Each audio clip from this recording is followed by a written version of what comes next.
Olá pessoal, iniciando agora mais uma aula do nosso curso de redes. Para falar a verdade, essa é a nossa primeira aula desse curso de redes, que eu pretendo fazer pelo menos umas 50 aulas do básico ao avançado. Beleza, pessoal? Esse vídeo, se vocês estão assistindo ele agora, certamente ele já está no canal, então se vocês quiserem assistir ele completo, vão lá no canal, beleza? Então, bora começar. Primeira aula do curso de redes, do básico ao avançado. Para o usuário comum, a internet parece algo simples, né? Porque é algo extremamente acessível hoje em dia. Então, para o usuário comum, a internet é algo simples. Mas, na verdade, a internet é um dos sistemas mais complexos que o ser humano já desenvolveu, galera. E é exatamente nesse curso que a gente vai trabalhar essa questão da internet. E é complexo, pessoal, porque a internet ela conecta milhões de dispositivos, desde celulares, tablets, computadores, sistema de segurança, atuadores, sensores. É uma infinidade de dispositivos. A internet é um dos sistemas mais complexos que existe atualmente, pessoal. Mas antes da gente partir para a definição da internet, é bom que a gente entenda quais são os principais dispositivos que está presente na internet. Então, vamos falar desses dispositivos, que são roteadores, comutadores de pacotes, é, servidores e a sua infinidade de dispositivos eletrônicos que está conectado à internet. E daí então a gente continua e vamos definir a internet. Mas e o que é a internet, pessoal? Internet nada mais é que uma rede de computadores. Agora sim, o conceito de rede de computadores ainda está um pouco obsoleto, porque muitas coisas hoje estão conectadas à internet, né? Então você vai ter os computadores, você vai ter os smartphones, você vai ter carros, você vai ter sistema de segurança, você vai ter uma infinidade de dispositivos que estão conectados através da internet. E é a internet que permite que haja essa conexão. Então, a internet é justamente isso, é uma rede que conecta milhares de dispositivos. Tá, Jacques, mas como é que funciona isso? Como é que é conectado esses dispositivos? Como é que meu celular se conecta no servidor do Facebook que está lá na Califórnia, a um data center da Amazon, ou a um arquivo da Netflix, ou filme da Netflix que está não sei aonde, né? Como é que isso acontece, né? Então, pessoal, a internet ela é uma rede e essa rede ela é constituída de meios de transmitir esses dados, que em sua maioria é o quê? É fibra ótica, cabo coaxial. Além de cabo coaxial, você vai ter também fibra ótica, cabo coaxial, e também você vai ter os sinais de rádio, né? Os sinais via satélite, né? Então, esses são os três principais meios pelo qual a internet trafega. Fibra ótica, fibra ótica, bora lá, tô esquecendo, né? Fibra ótica, ondas de rádio e cabo coaxial, cobre, tá? Então, é através desses meios que a internet passa, entendeu? Bom, a fibra ótica é utilizada para transportar dados em alta velocidade. Hoje é o meio mais rápido de internet que a gente tem, que hoje é a fibra ótica, né? E a fibra ótica, por exemplo, é usada para conectar continentes, né? Então, para a internet ser transportada entre continentes, né? Por muito tempo, o que predominou na internet foi o cabo coaxial, né? A internet chegava por meio de cabo coaxial pela linha DLS, que era de TVs por assinaturas, que chegava o canal por assinatura, mas também chegava a internet, né? Mas antes disso também tinha a internet de escada, né? Que chegava via rádio, né? Então, hoje a gente tem a internet via fibra ótica, né? E a gente está numa época que é sem precedentes, com a velocidade de transferência de dados que a fibra ótica hoje nos possibilita. Beleza, pessoal. Mas e aí, como é que é? Vamos lá. Quando você envia uma mensagem do seu WhatsApp lá para fulaninho, o que acontece? O que acontece? O sistema, o software, os protocolos que a gente vai falar mais à frente, eles geram um pacote. E esse pacote, ele tem várias informações. E dentre essas informações que tem nesse pacote, tá a tua mensagem, a mensagem que você quer mandar para fulaninho, tá? E o que acontece? É gerado esse pacote e esse pacote é despachado na rede, entendeu? E nesse pacote vai ter várias informações, inclusive o destino, para onde esse pacote tem que ir. Então, o teu celular, ele manda aquela mensagem, sabe para onde? Ele manda pro roteador, o teu roteador que tá lá na parede, aquele roteador. A mensagem chega no roteador, aí o roteador pensa: o que é que eu vou fazer agora? Eu vou mandar para quem esse pacote? Eu vou mandar para quem essa mensagem, né? Aí ele verifica qual é o endereço lá que você quer mandar a mensagem e ele vai criar uma rota para chegar até fulaninho, uma rota mais rápida, evidentemente, né? E é isso que o seu roteador faz, né? Dito isso, pessoal, sabendo que quem é que gera essa rota, quem traz esse caminho do momento que você envia a mensagem ao momento que essa mensagem chega ao destino é o roteador e os comutadores de pacotes. Eles geram caminhos, eles geram rotas, caminhos até o destino. Esse é o papel dos comutadores de pacotes e dos roteadores, tá? Mas de forma ilustrativa, vamos pensar o seguinte: imaginemos que você tem um parente que mora lá em São Paulo, beleza? Tem um parente que mora lá em São Paulo e você, não, na verdade, esse parente quer enviar uma encomenda para você que mora, vamos dizer, no Nordeste, Natal, por exemplo. O que acontece? O que é que acontece, pessoal? Esse parente vai lá, vai pegar a encomenda, vai colocar na caixa, no padrãozinho dos Correios, e vai deixar na agência. Os Correios, ou melhor, o motorista, vamos supor o motorista, ele vai escolher a melhor rota para chegar até Natal, entendeu? Então, esse é o papel do roteador e dos comutadores de pacotes, que é encontrar a melhor rota para entregar a tua mensagem, tá entendendo?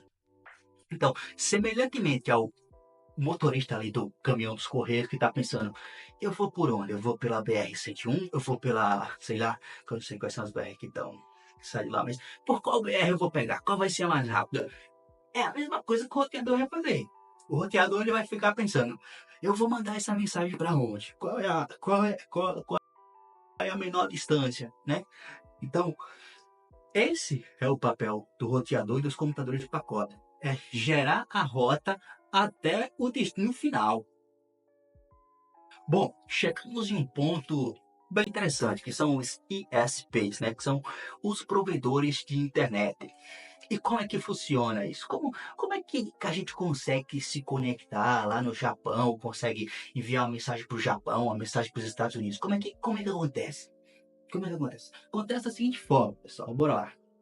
ISPs, que são os seus provedores de serviços. O que acontece? Esses provedores, eles têm vários níveis, que variam do tamanho da rede de onde eles se conectam.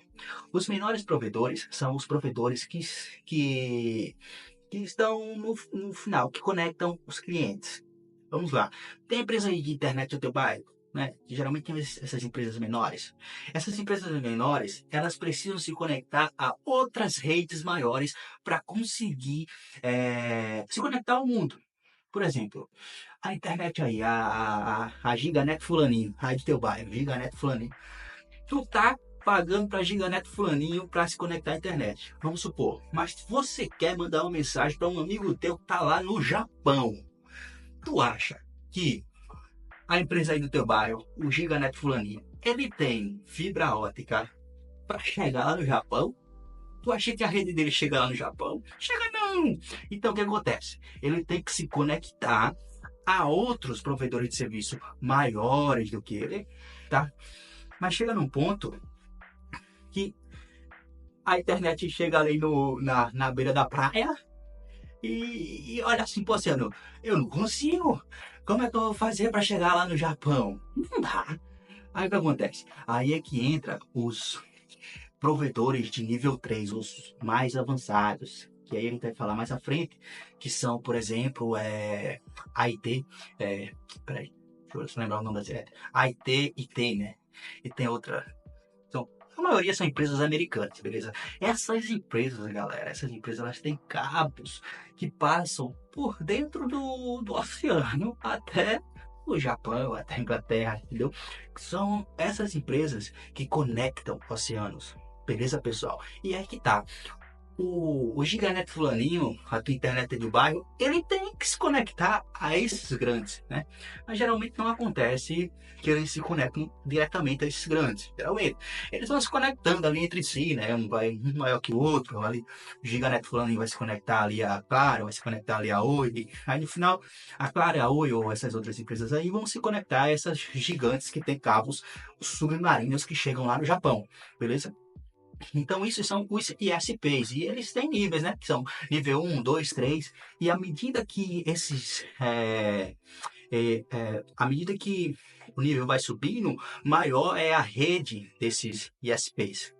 Beleza, pessoal? Então, isso é muito importante para você entender como é que os dados eles são trafegados pelo mundo. Entendeu? Existem infinitas redes privadas, digamos assim, privadas ou públicas, eu não sei, públicas no sentido que é governo, beleza? Mas a maioria é rede privada, né? Então, tudo funciona através de concessão. Eu vou permitir que você use minha rede para chegar no Japão, entendeu? Aí, quanto é que você vai pagar para usar minha rede quando deixar você chegar no Japão? É basicamente isso que funciona. Bom, como eu já havia falado, as maiores empresas aí de internet intercontinental é a AT&T, né, que são norte-americanas, né, só para mencionar, e Sprint, né, então essas aí são gigantes da telecomunicações que tem cabos submarinos passando aí por meio de todo canto aí, que a giganet fulaninha aí do teu bairro aí tem que utilizar para mandar mensagem intercontinental, beleza, pessoal? Bom, pessoal, chegamos agora aqui numa parte bem interessante, que é os protocolos. E o que são protocolos? Vamos lá, vamos lá. Protocolos. Bom, se não fossem os protocolos, a internet não funcionaria de jeito nenhum. Beleza, pessoal? Mas o que é protocolo? Eu vou gerar aqui uma situação, digamos assim, analógica, analogicamente, figurativamente. Vou gerar aqui uma situação, beleza? Vamos supor que você quer perguntar alguma coisa a uma pessoa. Vamos supor, você quer saber o telefone ali de uma gatinha. Você vai chegar numa gatinha e vai dizer, oi, né? A primeira coisa que é esperada por educação é que você fale oi, né? Existe essa norma, existe essa regra. Você tem que falar oi, né? Beleza. Você falou oi, existe essa regra. Você tem que falar oi, né? E o que acontece? Essa pessoa, ela pode te responder oi, né? Ela pode te responder, né, cara? Então, o que acontece? O protocolo é exatamente isso. É você saber que existe uma regra que eu tenho que falar oi, né? Se a pessoa não responder, significa que ela não quer comunicação, né? Ela não quer se comunicar, né? Então, é a mesma coisa na internet. O roteador manda oi, manda mensagem, o servidor não responde e pronto, não tem comunicação. É basicamente isso que um protocolo é. É regras de como a internet funciona, de como eu vou enviar as informações pela rede. Basicamente é isso. Tá bom? Para falar agora da seguinte questão. Existem entidades padronizadoras, tá? A gente falou aqui anteriormente de protocolos, mas aí quem é que dita as regras? Quem é que diz como é que funcionam os protocolos? Aí, essa é a questão. Quem é que diz como é que vai funcionar o protocolo do oi e do boa noite na internet? Né? Analogicamente do que eu estava falando figurativamente ali de você falar com a menina, né? Quem é que vai ditar essas regras? São entidades padronizadoras, como a IETF e a I3E, tá? Beleza?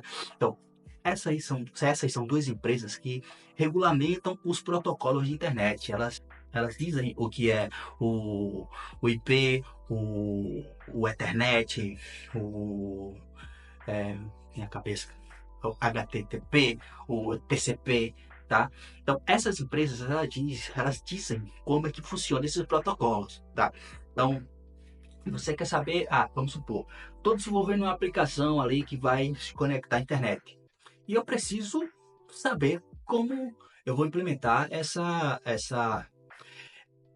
comunicação com a internet. Aí você vai visita o site de uma dessas organizações aí e vai ter lá todas as regras aí, como é que você vai fazer para se conectar à internet.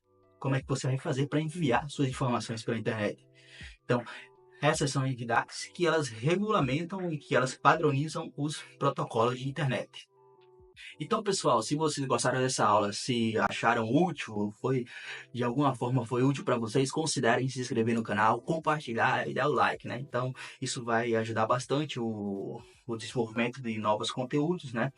E quanto mais vocês curtirem, mais qualidade vai ter aqui nesses conteúdos, beleza?